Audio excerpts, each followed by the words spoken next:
네, 뉴스앤 이슈 3부 시작하겠습니다. 불수능 논란을 빚었던 2019학년도 대학 수학능력 평가 채점 결과가 발표됐습니다. 논란이 컸었던 국어뿐만 아니라 국영수 모두 지난해와 비교해서 월등히 난이도가 높았던 것으로 나타났습니다. 성기선 한국교육과정평가원장, 수능 난이도 실패와 관련해 혼란과 심려를 끼쳐 수험생과 학부모께 송구하다며 다시 한번 사과했습니다. 평가원장의 말 들어보시죠. 이번 수능에서 출제위원단의 예측과 실제 결과 사이에는 분명한 차이가 있었음을 인정할 수밖에 없었습니다. 특히 국어 영역의 경우 지문 및 문항의 길이가 너무 길고 내용이 어렵다는 비판이 강하게 제기되었습니다. 향후에는 지문의 길이, 고난도 문항의 난이도 수준 등에 대해서 더욱 면밀히 검토하여 교육적으로 타당성이 높은 문항 출제를 위해 최선의 노력을 기울일 것을 약속드립니다. 올해 수능 난이도로 인해 전국 수험생들과 학부모님들께 혼란과 심려를 끼쳐드린 점에 대해서 다시 한번 송구스럽다는 말씀을 드리겠습니다. 트위터 계정 해경공 김 씨의 소유주로 의심받는 김혜경 씨가 오늘 검찰에 출석하면서 진실이 밝혀지기를 바란다고 말했습니다. 이 얘기 먼저 들어보시죠. 검찰에 소환된 심경 한마디 말씀해 주시죠. 네, 진실이 밝혀지기를 바랄 뿐입니다. 네, 현장이 소란해서 이후의 발언 내용은 정확히 담기지 않았는데요. 김 씨는 계단을 오르면서 트위터 계정 이메일과 같은 포털 아이디가 김 씨의 자택에서 접속된 것으로 확인된 것에 대해서 힘들고 억울하다 이렇게 말하기도 했습니다. 하지만 경찰의 수사 결과가 우연의 일치라고 생각하는지 등을 묻는 취재진의 질문에는 대답 없이 청사로 들어갔습니다. 사법농단 의혹으로 수사를 받는 두 전직 대법관에 대한 구속 여부가 이르면 모레 판가름 납니다. 서울중앙지방법원은 박병대, 고영환 전 법원행정처장에 대한 영장실질심사를 오는 6일 오전 10시 반에 연다고 밝혔습니다. 심사는 임민성, 명재권 영장전담 부장판사가 각각 맡기로 해 두 전직 대법관과 인연이 있는 것으로 알려진 전담 판사와의 접촉은 피했습니다. 앞서 검찰은 이번 사건을 개인적 일탈이 아닌 업무상 상하관계에 의한 범죄라고 규정하고 두 전직 대법관이 혐의를 부인하는 등 구속 수사가 불가피하다면서 영장을 청구했습니다. 문재인 대통령은 김정은 북한 국무위원장의 서울 답방이 연내에 이루어질 가능성이 있지만 중요한 것은 시기보다 비핵화의 진전이라고 강조했습니다.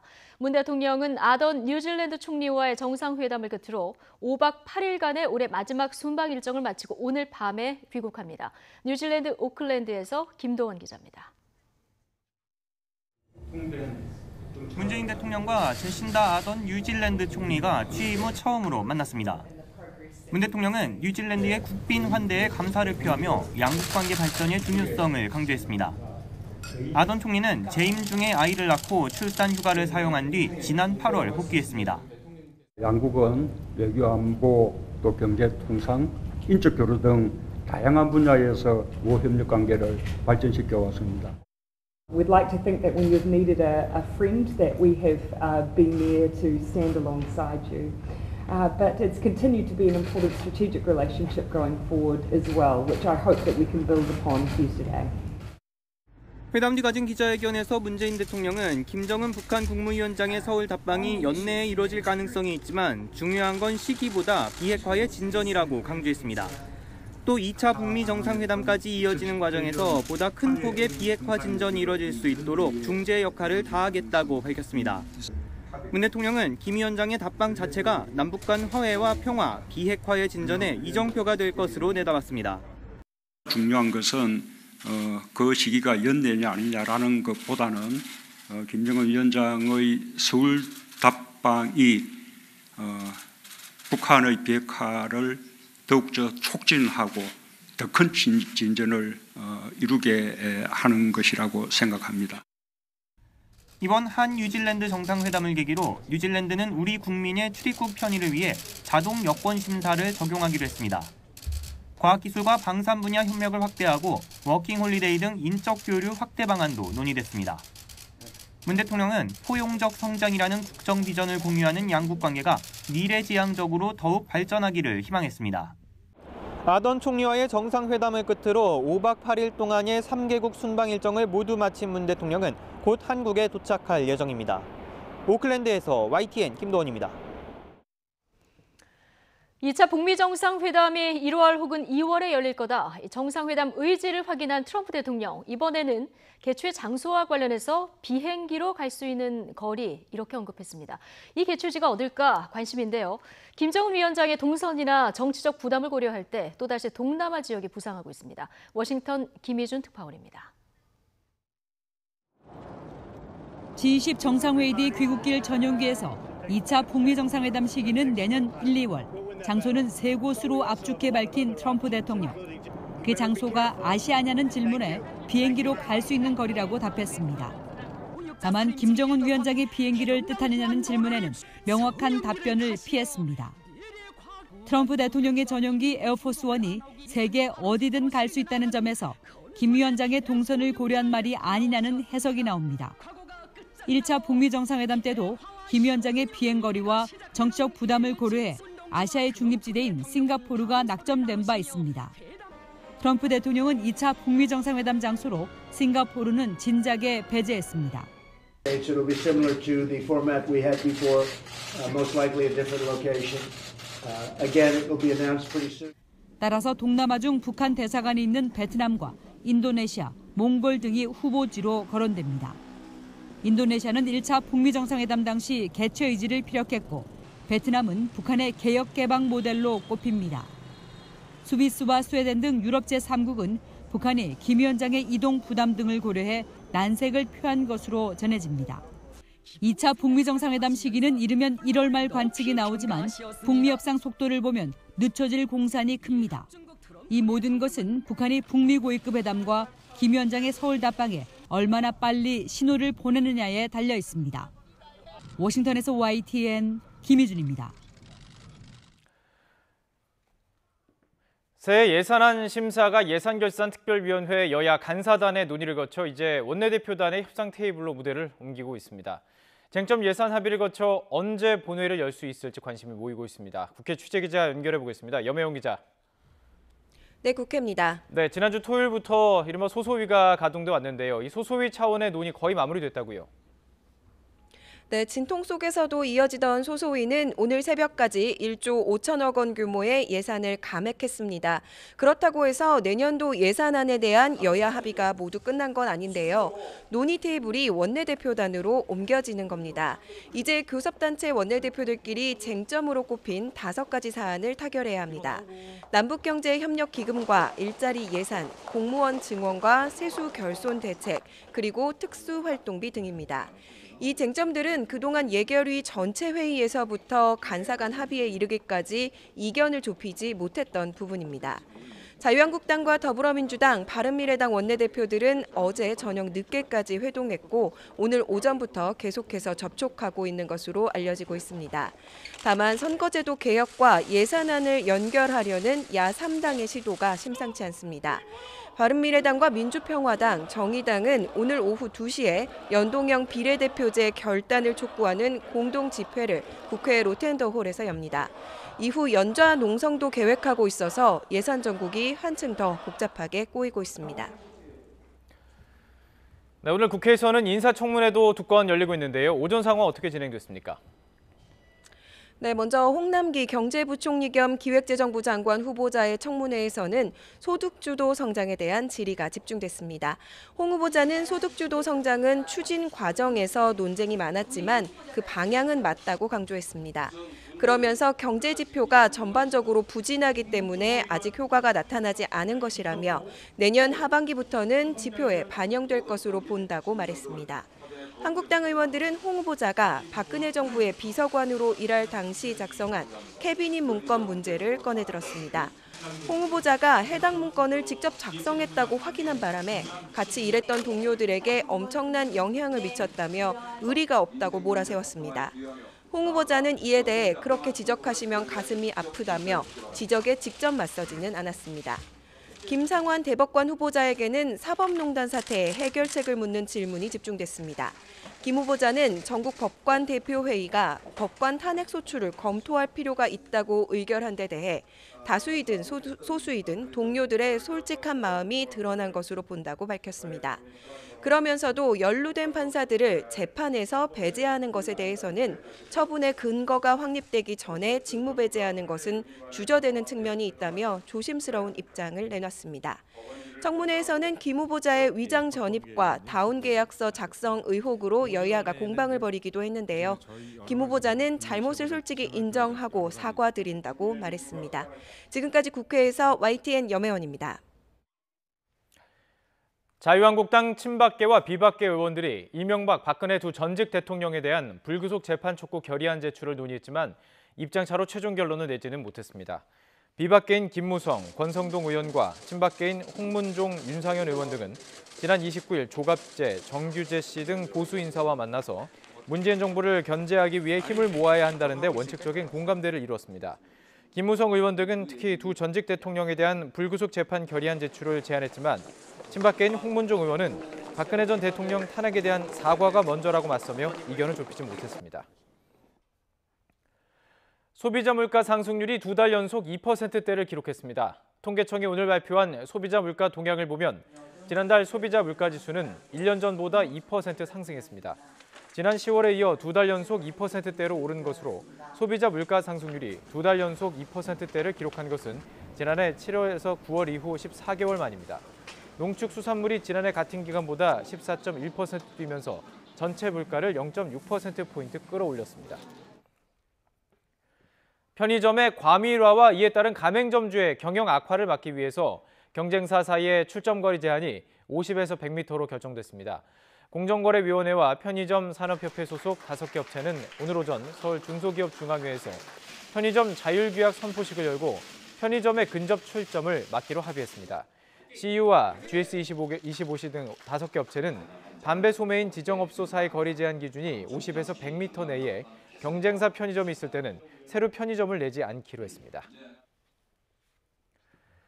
환경부는 국내에서 판매된 피아트사 2000cc급 경유차 2종에서도 배출가스 불법 조작이 적발됐다고 밝혔습니다. 이들 차종은 지난 2016년 이후 독일과 미국에서 배출가스 조작 의혹이 제기됐으며 유럽연합과 미국 등에서 이에 대한 제재 절차가 진행 중입니다.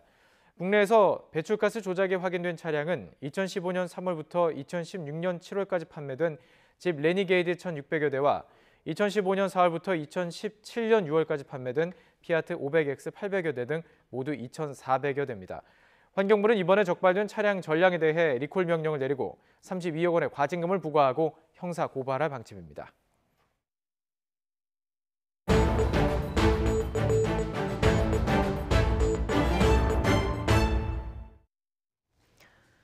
정부가 사립유치원의 집단 폐원 결의에 강력 대응 방침을 밝히자 한유총이 한 발 물러서면서 협상을 요구했습니다. 교육부는 한유총 제안 내용이 기존의 입장에서 변화가 없다, 대화에 나설 뜻이 없음을 밝혔는데요. 취재기자 연결해서 어떻게 돼가는 상황인지 조금 더 자세히 들어보겠습니다. 이재윤 기자. 네, 행정부입니다. 네, 어제 한유총이 교육부에 협상 제안을 했는데 지금 협상단도 꾸려졌습니까? 네, 협상단은 앞으로 꾸리게 됩니다. 예. 한유총은 사립유치원 정상화 협상단 출범 기자회견을 열어서 협상 의제로 교육과정 운영 자율권과 시설 사용료 인정, 합리적인 출구 방안 마련을 제시하고 교육부와 협의하겠다고 밝혔습니다. 협상 단장은 송기문 한유총 경기지회장이 맡았는데요. 이번 주말까지 모두 6명의 단원으로 구성을 마칠 예정입니다. 한유총은 지난 60여일간 비난도 받았지만 많은 격려와 응원도 받았다면서 정부와 의견을 조율해 사립유치원 공공성과 책무성을 실천할 수 있도록 최선을 다하겠다고 말했습니다. 집단 폐원과 관련해서는 이른바 박용진 3법이 원안대로 통과되면 내부 의견을 모아 추후 대응 방안을 정하겠다고 한 발 물러섰습니다. 한유총은 이 밖에 내년 신입생 모집을 미루고 있는 사립유치원들이 이번 주말까지는 모집을 시작하도록 설득해 나가겠다고 덧붙였습니다. 하지만 정기국회가 오는 9일 끝나는 점을 감안하면 한유총의 이 같은 대화 제의나 대응이 모두 진정성이 없는 시간 끌기라는 비판도 제기되고 있습니다. 네, 어쨌든 협상단도 곧 꾸린다고 하고 이덕선 비대위원장은 대화 제의에 교육부가 응할 것으로 본다 이렇게 얘기했는데 자, 그런데 교육부는 좀 부정적인 입장인 것 같습니다. 네, 그렇습니다. 교육부는 국민적 눈높이에 미치지 못한다고 보고 있습니다. 교육부 관계자는 교육기관이라는 책임감도 없고 시설 사용료와 사유재산 부분을 강조하는 점에서 봤을 때 지금까지와 다르지 않다고 판단한다고 말했습니다. 한유총과 협상 없이 오는 6일 국공립 유치원 확충 방안 발표를 계획대로 진행할 예정입니다. 현재 국회에서 유치원 3법 논의가 표류하고 있는데요. 이에 대해서도 교육부는 대책을 세워놓고 있습니다. 지난 10월 25일 발표된 유치원 공공성 강화 방안에는 당초 내년 3월 원화 200명 이상 유치원에 국가회계 시스템인 에듀파인을 우선 도입하고 2020년 3월 모든 유치원에 의무화할 계획이었습니다. 하지만 연내 법 통과가 좌절이 되면 교육부는 즉각 시행령 개정을 추진할 예정입니다. 사학기관 재무회계 규칙에서 사립유치원을 예외로 둔 단서 조항을 개정해서 우선 국가회계 프로그램인 에듀파인 사용을 의무화할 계획입니다. 또 유아교육법 시행령도 개정을 하게 되면 사립유치원의 일방적인 휴원 또는 퇴원과 정원 감축을 제재할 수 있게 됩니다. 지금까지 YTN 이재현입니다.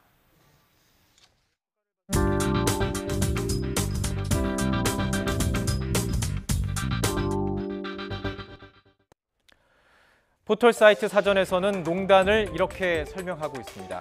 밭두둑 농에 끈을 단, 풀이 깎여서 세운 듯이 높이 솟은 언덕을 홀로 차지한다는 뜻으로요.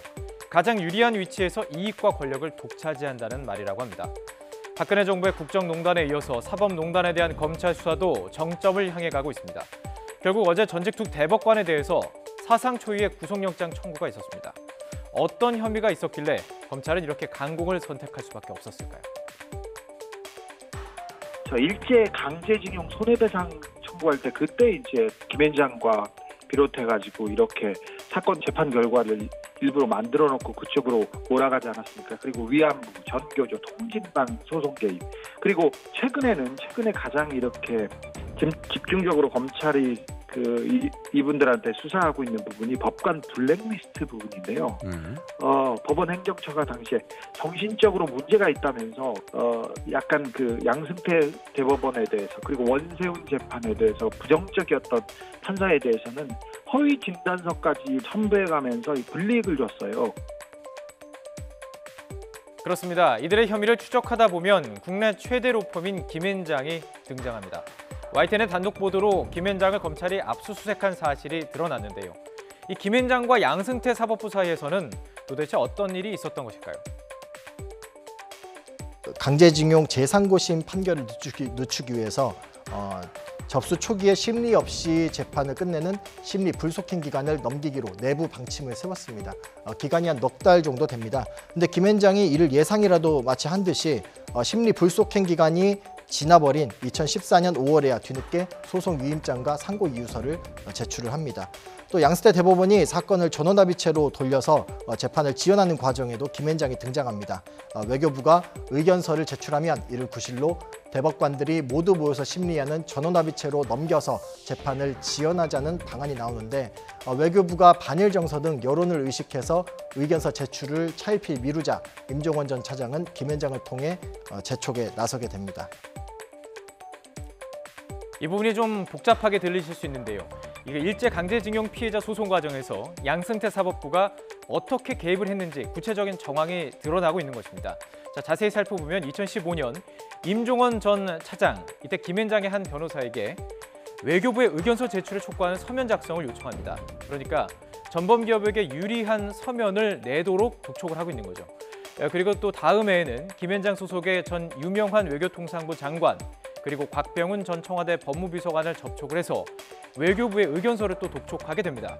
김앤장은 결국 2016년 10월 대법원에 외교부의 의견서 제출을 촉구하게 됩니다. 정리하면 결국 사법부의 고위관리가 로펌 변호사에게 소송 시나리오를 짜줬다, 이런 의혹이 사실로 드러나고 있는 것입니다. 심지어 그 서류에 쓰는 용어까지 수정을 해줬고요. 김앤장 변호사는 그 양승태 전 대법원장까지 몇 번을 만나서 이른바 의지를 확인받았다, 이런 보도도 이어지고 있습니다. 사실상 양승태 대법원이 전범기업 대리를 맡은 김앤장 측의 감수 역할을 해준 셈이죠. 현직 판사는 이 부분은 어떻게 생각하고 있을까요? 들어보시죠. 전범기업 소송 대리 측과 이제 양승태 대법원장의 이제 어떤 연락이라든지 그런 부분들을 만약에 사실이라면 그 보도만으로도 사실 저희 판사들 혹은 저는 정말로 좀 많이 놀랐습니다. 왜냐하면 제가 임관을 한 지 한 8년 차쯤 되는데 2011년 당시부터 지금까지 사실 판사가 변호사를 사건 관련해서 만난다거나 특히 직무실로 사건 관련해서 변호사가 찾아온다는 거는 이미 좀 상상하기 어려운 일이었거든요. 찾아오는 것뿐만 아니라 전화를 하거나 만나는 것도 다 금지되어 있기 때문에 그런 일이 일어났다는 것 자체가 사실 좀 상상하기 어려운 일이긴 합니다. 상상하기조차 어려웠던 일이 벌어진 것입니다. 이제 검찰의 칼날, 양승태 전 대법원장을 향하고 있습니다. 서울중앙지방검찰청 김앤장의 한모 변호사의 사무실을 압수수색한 결과 지난 2013년과 이듬해 강제징용 재판 연기 논의가 오간 김기춘 당시 청와대 비서실장 공간회동 전후로 양승태 전 대법원장이 한 변호사와 수시로 연락을 해서 만난 정황을 확인했기에 양승태 전 대법원장의 소환도 임박했다, 이런 추측이 나오고 있습니다. 박병대, 고용한 이 두 전직 대법관의 구속영장의 발부 여부가 양 전 대법원장의 수사에 중요한 갈림길이 될 것으로 보입니다.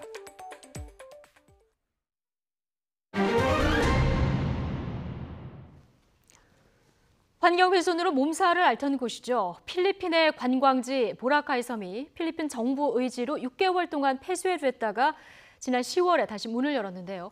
우리 관광 정책에 주는 시사점이 적지 않은 것 같습니다. 보라카이를 다녀온 취재기자 연결해서 좀 들어보죠. 최도희 기자. 네, 문화부입니다. 일단 그 필리핀 보라카이 섬 재개장 이후에 다녀온 거죠? 네, 그렇습니다. 3일 정도 머물렀는데요. 그렇군요. 섬 폐쇄 이전하고 비교해서 달라진 점이 있다면 어떤 것들이 있던가요? 네, 우선 보라카이 섬을 방문할 수 있는 1일 관광객 수가 제한됩니다.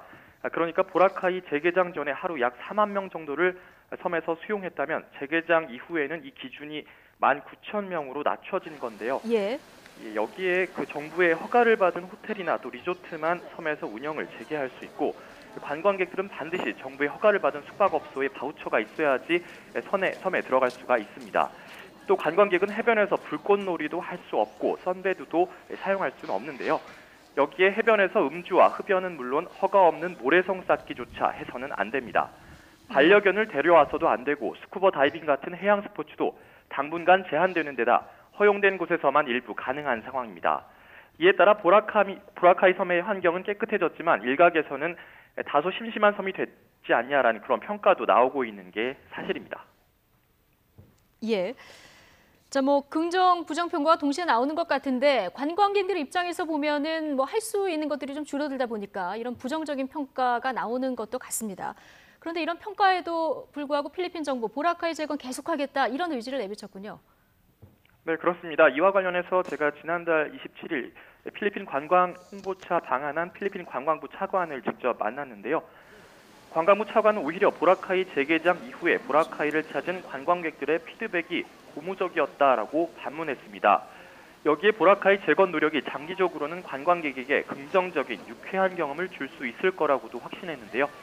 필리핀 관광부 차관의 말 한번 들어보겠습니다. We have to make sure that we take care of our nature-based assets. It's not just about the head count. We have to maintain the delicate balance between economic activities and also protecting the environment. 네, 이에 따라서 필리핀 당국은 내년 말까지 모두 3단계로 보라카이 재건 노력을 이어갈 예정입니다. 또 보라카이 섬에 이어서 필리핀 팔라완의 엘리도 섬 등 필리핀의 다른 주요 관광지에 대한 점검도 차례로 진행한다는 방침입니다. 자연을 기반으로 한 우리의 자산을 보호해야 한다, 이런 필리핀 관광부 차관의 말이 좀 기억에 남는데, 직접 현장을 다녀온 취재기자 입장에서 보면 이 보라카이 사례가 우리나라 관광에 주는 시사점, 어떤 것들이 있습니까? 네, 보라카이의 경우에는 인간이 자연을 극단적으로 활용해서 이 환경 훼손이라는 극단적인 결과가 빚어진 데다 또 이에 대한 처방 역시 선폐쇄라는 극단적인 형태로 이뤄졌다. 이렇게 말할 수가 있겠습니다. 다만 우리 관광지 현실과는 사뭇 다른 부분이 있고 우리나라의 현실과 그리고 필리핀의 사례가 좀 다르기 때문에 보라카이의 사례를 직접 우리 현실에 적용할 수는 없는데요. 다만 우리에게 주는 시사점은 분명해 보입니다. 네. 우리의 경우엔 주민들이 수용할 수 있는 범위를 넘어서는 관광객이 몰려드는 곳으로 꼽히는 곳 바로 서울 북촌과 제주도 등으로 말할 수가 있는데요. 사실 전국적인 현상이라고 하기엔 일부 유명 관광지에서만 나타나는 현상입니다. 하지만 전문가들은 이런 곳들에 한해서라도 관광 수용력을 측정할 필요가 있다고 조언합니다. 전문가의 말 한번 들어보겠습니다. 자연을 이용하되 자연이 수용할 수 있는 생태적인 힘들, 그러니까 수용력의 차원에서 관리되는 활용을 하는 것들이 필요하다는 겁니다. 즉 자연과 또 생태 환경과 인간의 관계를 좀 공정하게 맺을 필요가 있고요. 이렇게 공정한 관계가 회복이 되는 관광이 지속 가능한 관광이 될 수 있다고 생각합니다. 네, 전문가들은 또 근본적으로는 성과 중심이 아니라 자연과 사람 그리고 주민과 관광객 간의 관계 중심으로의 관광 정책 전환이 이루어져야 한다고 입을 모읍니다.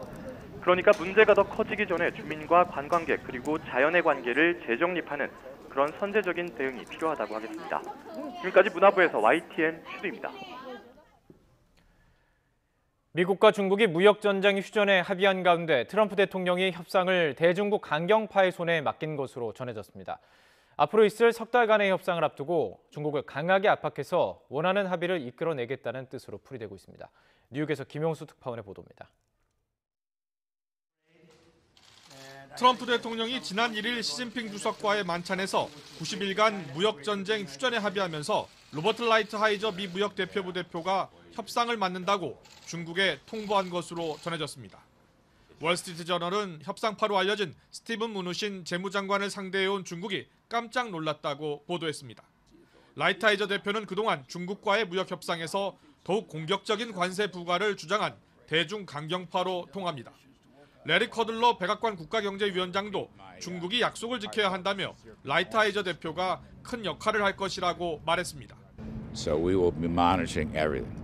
And again, I think in terms of, the scorecards and the monitoring, Ambassador Lighthizer is going to play an absolutely key role. There's nobody better than him in that business. Nobody better. 스티븐 무누신 재무장관도 라이트하이저 대표와 윌버로스 상무장관이 협상의 주역이 될 것이라고 말했습니다. 그러면서 중국이 추가로 1조 2천억 달러 이상의 협상안을 제시했다고 공개했습니다. This is the first time there was a commitment from China that the agreement will include specific dates, specific targets, specific action items. This is not going to be just kicking the can down the road. 미국 언론들은 협상파가 무역전쟁 휴전을 이끌었다면 이제 강경파가 협상을 주도하며 중국을 더욱 압박할 것으로 내다봤습니다. 뉴욕 증시는 미중 무역전쟁 해결 기대감에 상승 마감했습니다.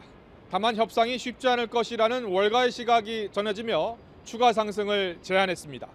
뉴욕에서 YTN 김영수입니다.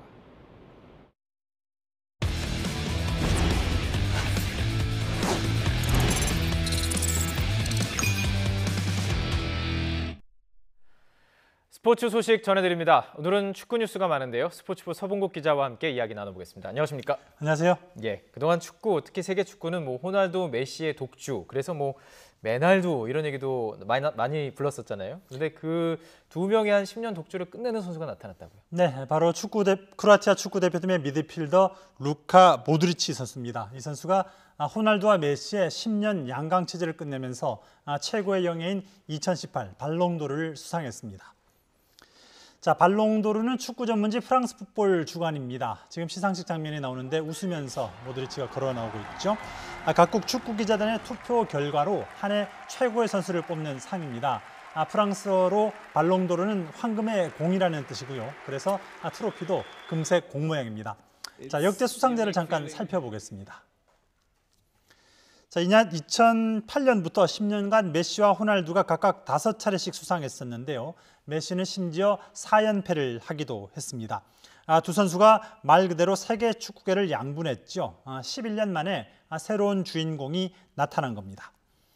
모드리치는 프랑스 파리에서 열린 시상식에서 호날두와 메시를 각각 2위와 5위로 따돌리고 최고의 축구 선수가 됐습니다. 이 선수 동유럽 리그를 거쳐서 프리미어 리그 그리고 스페인까지 두루 섭렵하고 있는데요. 모드리치 선수 이력도 잠깐 알아보겠습니다. 자, 신체 조건은 조금 왜소합니다. 172cm고요. 모드리치는 올해 러시아 월드컵에서 크로아티아를 준우승으로 이끌었습니다. 예. 소속팀 레알 마드리드의 챔피언스리그 3연속 우승도 견인하면서 최고의 활약을 펼쳤고요. 이러면서 올해 각종 상을 휩쓸었습니다. 자, 모드리치 선수는 주로 중원 사령관, 공격형 미드필더를 맡고 있습니다. 하지만 수비형으로도 기용이 됐었고요. 양발을 자유자재로 쓰고 패스와 중거리 슈팅이 특히 뛰어납니다. 이게 수비 가담도 아주 좋습니다. 소속팀 레알 마드리드에서는 한때 태클 1위를 기록할 만큼 공수를 넘나드는 멀티 플레이어입니다. 98년에 프랑스 월드컵 3위를 이끌었던 수케로와 함께 인구 400만의 작은 나라, 하지만 발칸의 축구 강국 크로아티아의 축구 영웅으로 불립니다. 크로아티아 선수로서는 첫 발롱도르 수상인데요. 하지만 어린 시절은 아주 힘들었습니다. 조국 크로아티아가 유고슬라비아 연방에서 떨어져 나오는 과정에서 90년대 내전이 벌어졌죠. 이때 가족들과 함께 난민 생활을 경험했고요. 보시다시피 마른 체격 탓에 처음에는 곽강을 받지 못했지만 주차장 등에서 공을 차면서 실력을 키웠고 결국 33살 나이에 세계 최고로 우뚝 섰습니다. 모드리치 선수의 소감입니다. It's a unique feeling. I'm happy, proud and honored. I have sensational emotions at the moment that is really hard to describe by the words, and that's why allow me to thank. 네, 세계 축구계의 새로운 강자가 이제 등장을 했습니다. 자, 모드리치가 세계 축구를 좀 평정했다 이렇게 평가할 수 있다면 우리 국내 K리그를 평정한 선수가 또 나타났습니다. 브라질 출신이죠. 그렇습니다. 말컹, 이름이 좀 특이합니다. 말컹 선수인데요. 이 선수가 경남 FC를 올 시즌 깜짝 준우승으로 이끌었습니다. 그러면서 국내 프로축구 사상 처음으로 1부와 2부 리그 MVP를 석권했습니다. 자, 어제 K리그 대상 시상식이 열렸죠. MVP로 선정이 됐습니다. 이 선수는 지난해 2부 리그에서도 최우수 선수였습니다. 이러면서 2년 연속 2개의 리그를 제패한 최초의 선수가 됐습니다. 이 선수 키가 아주 큽니다. 196cm고요. 원래는 농구 선수 출신이고 축구를 한 지는 약 7년밖에 되지 않았습니다. 축구하기 잘했네요. 하지만 보시는 것처럼 특유의 유연성, 강력한 슈팅력으로 묘기에 가까운 골을 많이 터뜨렸습니다. 그림 같은 바이시클 킥이죠. 개막전에서도 해트트릭을 작성했습니다. 올 시즌 31경기에서 26골을 터뜨렸고요. 득점왕에 올랐습니다. 과거 천재 골잡이였던 김종국, 경남 감독의 조언을 받으면서 기량이 만개했습니다. 워낙 주가가 뛰어오르면서 중국 등에서 러브콜이 많아서 다음 시즌은 보기가 힘들 전망입니다. 말컹 선수 얘기 들어보겠습니다. Familiares que estão acompanhando de fora, aos meus fãs que estão ali atrás. Gostaria de agradecer, dedicar esse prêmio a eles, ao próprio treinador também, não podemos deixar de dedicar a ele. 네, 그리고 국가대표 축구 얘기 좀 해볼까요? 그 벤투 이제 내년 초 아시안컵을 앞두고 있는데요. 베테랑 수비수죠. 김진수 선수가 승선했군요. 그렇습니다. 파울루 벤투 감독이 이끌고 있는데요. 축구대표팀에 전북 김진수 그리고 울산의 한승규 등 새로운 얼굴 5명이 합류했습니다. 대한축구협회가 다음 달 아랍에미리트에서 열리는 아시안컵 대표팀 예비 명단을 발표했습니다. 벤투에 처음 승선한 전북 수비수 김진수. 지난 러시아 월드컵 직전에 부상으로 낙마를 했었죠. 이번에 대표팀에 복귀를 했습니다. 올 시즌 K리그 영플레이어상을 받은 한승규도 처음으로 성인 대표팀에 이름을 올렸습니다. 말씀드린 대로 이 명단은 최종 명단은 아닙니다. 대표팀은 오는 11일에 울산에서 소집이 되고요.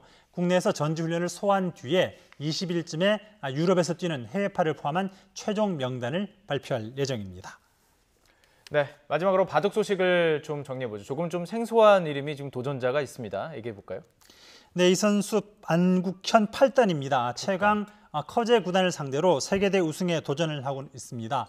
안 8단은 아직 세계대 우승이 없고요. 국내 랭킹도 21위에 불과합니다. 하지만 유독 중국 기사들에게 강합니다. 어제 삼성화재배 월드바둑 마스터스 결승 3번기 제1국이 열렸는데요. 중국 랭킹 1위 커제 구단을 꺾고 개인 첫 세계대회 우승에 유리한 고지를 점했습니다.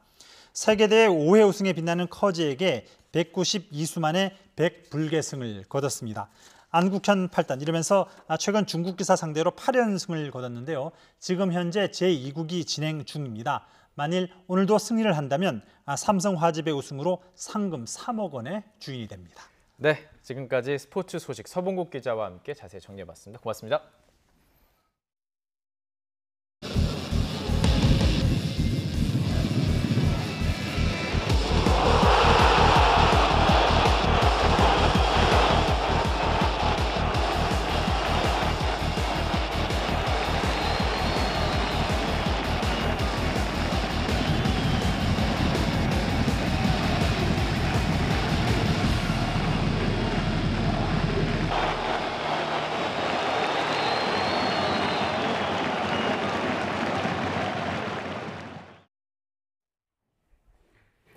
고려 건국 1100주년을 맞아 400점이 넘는 고려 문화재를 한자리에서 만날 수 있는 특별 전시가 오늘 막을 올립니다. 하지만 사제 간의 만남으로 관심을 모은 북한의 태조 왕건상 대여는 성사되지 않아서 빈자리로 남았습니다. 보도에 이지은 기자입니다. 지금으로부터 1100년 전인 918년, 후삼국을 통일하고 고려를 건국한 태조 왕건의 스승 희랑대사의 모습입니다. 이마에 패인 주름살과 인자한 미소, 튀어나온 광대뼈까지. 마치 살아있는 듯 생생하게 느껴지는 이 초상 조각은 고려 건국 1100주년 특별 전시를 위해 처음으로 합천 해인사 밖으로 나왔습니다. 하지만 국립중앙박물관이 희랑대사상과 함께 전시하기 위해 대여를 요청했던 북한의 국보 태조 왕건상은 오지 않았습니다. 사제 간의 만남을 주제로 태조 왕건상을 전시할 예정이었던 공간에는 이렇게 연꽃 모양 좌대만 놓여 있습니다. 유물 없는 자리를 전시하는 것은 아마 우리 박물관 전시의 처음이 아닐까 싶습니다. 오늘날 이 시점에서 우리가 통일을 염원하는 그런 마음을 담은 그런 상징으로서 왕건상은 오지 않았지만 특별전시장 곳곳은 귀한 문화재들로 가득 찼습니다. 국내뿐 아니라 미국과 일본, 영국 등에 있는 45개 기관이 소장한 문화재 450여 점이 모였습니다. 해인사에 가도 직접 볼 수 없는 가장 오래된 대장경 목판과 희귀한 불화 아미타 열애도를 포함해 고려 미술의 높은 수준을 보여주는 청자와 불상, 공예품 등을 만나볼 수 있습니다. 예술성의 정점을 보여주는 미술품도 훌륭하지만 이 격변의 시기를 살았던 사람들이 만들어 놓은 물건들, 그 오래된 이야기의 힘, 오래된 유물의 힘을 함께 오셔서 보시고 100년 전 일제강점기라는 시대적 상황 때문에 놓쳐버린 건국 1000주년 때의 아쉬움을 달래듯 화려함과 규모를 자랑하는 이번 대고려전은 내년 3월 초까지 관람객들을 만날 예정입니다. YTN 이지은입니다. 건강식품으로 알려진 노니의 분말이나 환제품 일부에서 쇳가루가 많게는 기준치의 56배가 나왔습니다. 서울시가 지난달 온라인이나 재래시장 등에서 팔고 있는 노니 제품 27건을 조사했는데 9개 제품에서 쇳가루가 기준치를 넘었습니다. 적발된 제품은 선인촌 노니가루와 선인촌 노니환, 주식회사 동광종합물산 노니환, 정우물산 노니열매 파우더, 플러스라이프 노니가루, 한중종합물산 노니가루, 주식회사 푸른모양 노니, 월드씨앗나라 노니분말, 행복을 파는 시장 노니환 등 9개입니다. 희귀 망막 질환인 일스병 등 100개 질병이 희귀 질환으로 추가 지정돼 의료비 부담이 내년 1월부터 대폭 줄어듭니다. 보건복지부에 따르면 희귀질환 관리위원회 심의를 거쳐 100개 희귀 질환에 대해서도 2019년 1월 1일부터 진료비의 10%만 내면 됩니다. 새로 희귀 질환에 들어간 100개 중에는 유병인구 200명 이하의 극희귀 질환 68개가 포함됐습니다. 서울 유명 자율형 사립고 휘문고등학교의 학교재단 명예이사장 등이 학교 돈 50억여 원을 횡령했다가 적발됐습니다.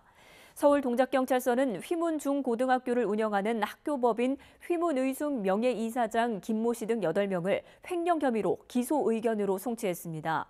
김 씨 등은 지난 2008년 2월부터 10년 가까이 학교 건물을 교회에 빌려주는 대가로 받은 학교 발전기금 53억여 원을 횡령한 혐의를 받고 있습니다. 올해 도서시장에서는 마음을 다독이는 힐링 에세이 서적이 꾸준히 강세를 보인 것으로 나타났습니다. 갈수록 경제 생활이 팍팍해지면서 책에서나마 위로와 격려를 받으려는 정서가 반영됐기 때문으로 분석됩니다. 이교준 기자가 전해드립니다. 연말을 앞둔 대형 서점마다 에세이 코너에는 독자들의 발길이 꾸준히 이어지고 있습니다.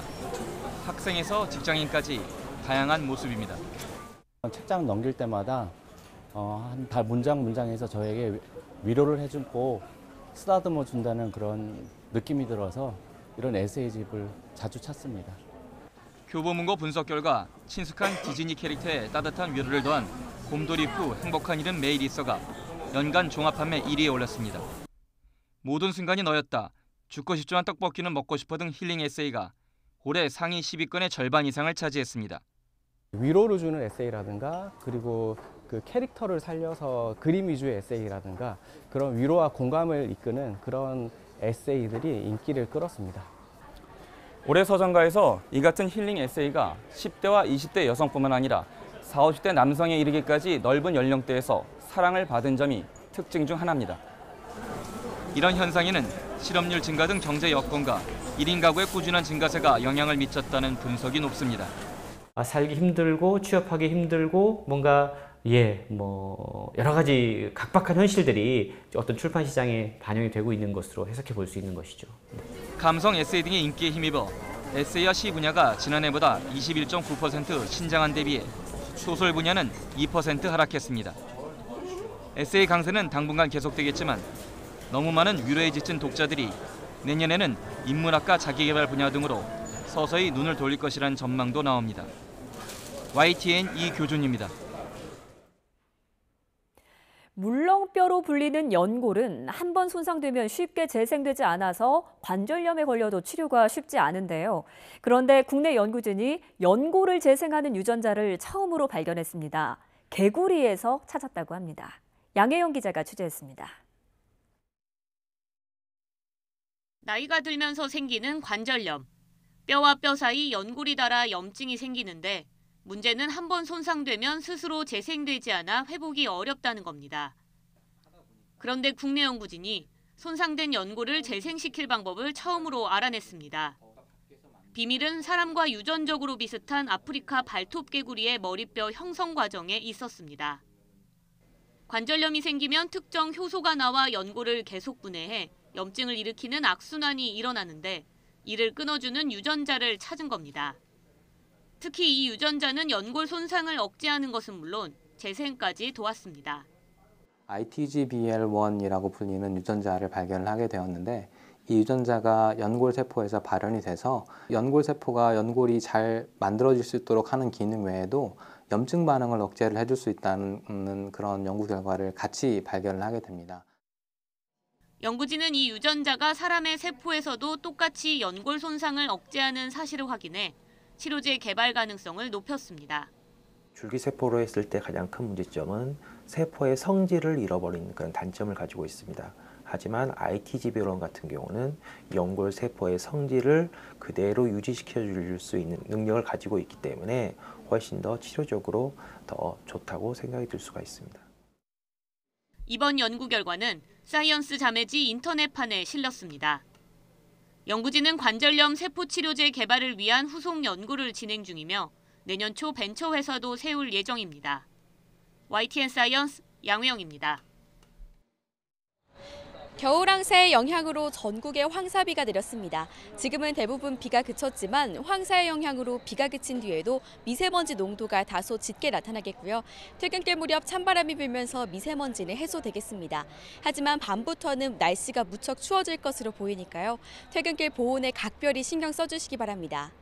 황사의 영향으로 서해안 지역부터 미세먼지 농도가 점차 짙어지고 있습니다.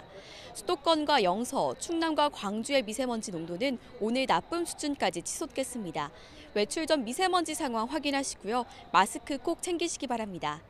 오늘 낮 기온은 서울 21도, 대전과 광주, 대구 14도로 평년보다 5도에서 6도가량 높겠습니다. 하지만 퇴근길부터는 찬바람이 강하게 불겠고요. 내일부터 기온이 영하권으로 뚝 떨어지면서 겨울 한파가 찾아오겠습니다.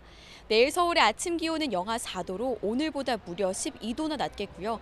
특히 주 후반에는 북극 한기가 남하하면서 서울 아침 기온이 금요일에는 영하 8도, 토요일에는 영하 10도까지 곤두박질하겠습니다.